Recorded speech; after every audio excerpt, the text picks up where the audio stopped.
আমার ঠাম্মি এখন লস্যি বানাচ্ছে, চিনি জল সব দিয়ে দিয়েছে, নুন যাতে লাগার, এখন দই দেবে, টক দই লাস্ট দিয়ে দিল।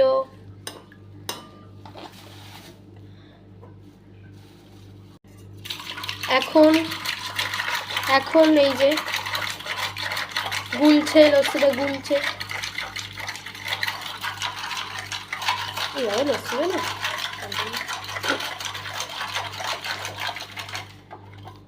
শেষ। আর জল দেবো? না না না না না, দাঁড়া দাঁড়া দাঁড়া, একটু গুলবে, গোলা হয়নি, ঘন হয়ে গেছে।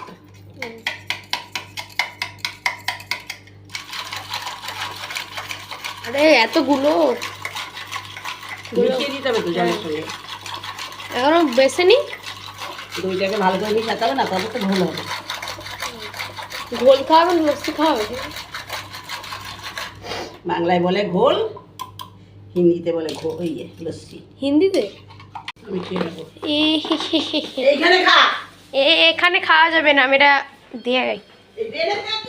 না না, এই যে হচ্ছে লস্যি। এই দেখো আমি লস্যি ঘরে নিয়ে চলে এসেছি গ্লাসে করে। এই যে এটা এখন খেয়ে তোমাদের টেস্টটা বলবো কেমন।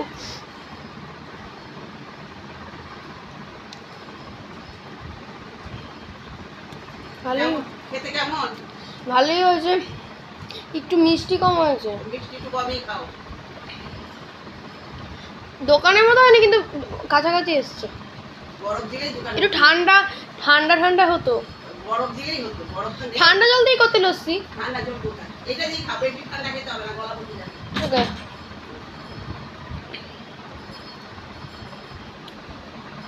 মিষ্টি কম হয়েছে, ঠান্ডাটা কম হয়েছে, মানে অলরাইট, গুড, খাওয়া যাবে, দারুণ খেতে হয়েছে। পেট ঠান্ডা করবে এরকম লস্যি সবাই খাবেন বানিয়ে। চিনি নুন দই ঘুটবেন জল দিয়ে, ঠান্ডা জল দিয়ে, বরফ দিয়ে দেবেন, ব্যাস লস্যি নিয়ে খাবেন। পারফেক্ট। বাই।